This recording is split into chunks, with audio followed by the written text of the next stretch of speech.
आंकड़ा 28 राज्यों का कुल सार्वजनिक कर्ज 2022 से 23 में 59.60 लाख करोड़ रुपए रहा।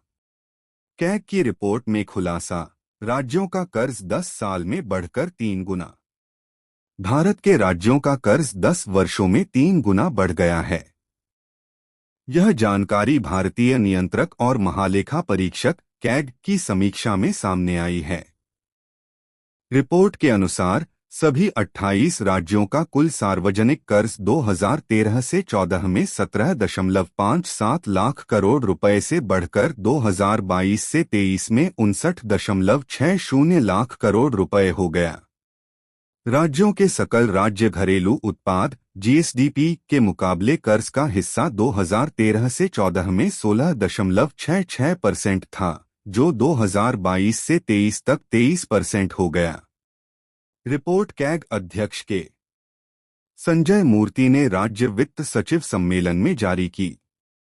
रिपोर्ट में कहा गया है कि 31 मार्च 2023 तक 8 राज्यों की सार्वजनिक ऋण देनदारी उनके जीएसडीपी के 30% से अधिक थी।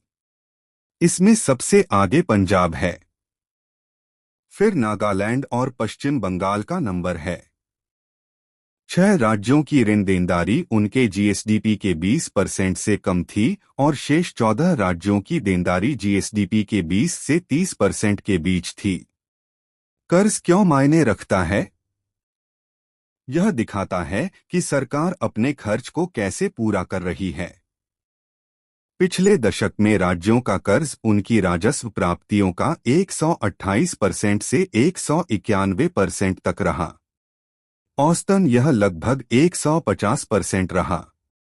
वित्त वर्ष 2021 में कर्ज में तेज बढ़ोतरी हुई, जब यह जीएसडीपी के 21% से बढ़कर 25% हो गया। इसका मुख्य कारण कोरोना महामारी थी, जिसने आर्थिक गतिविधियों को प्रभावित किया और राज्यों ने उस समय अधिक कर्ज लिया। 2021 से 2022 से 23 के दौरान केंद्र सरकार से मिलने वाले लोन इसलिए बढ़े क्योंकि जीएसटी मुआवजे की कमी को पूरा करने के लिए राज्यों को लोन दिए थे। किस तरह का है यह कर्ज? राज्यों के सार्वजनिक ऋण में राजकोषीय बिलों, बॉन्ड आदि के माध्यम से खुले बाजार से प्राप्त कर्ज, एसबीआई और अन्य बैंकों से प्राप्त ऋण, आरबीआई, एलआईसी और राष्ट्रीय कृषि एवं ग्रामीण विकास बैंक नाबार्ड जैसे वित्तीय संस्थानों से प्राप्त कर्ज शामिल हैं।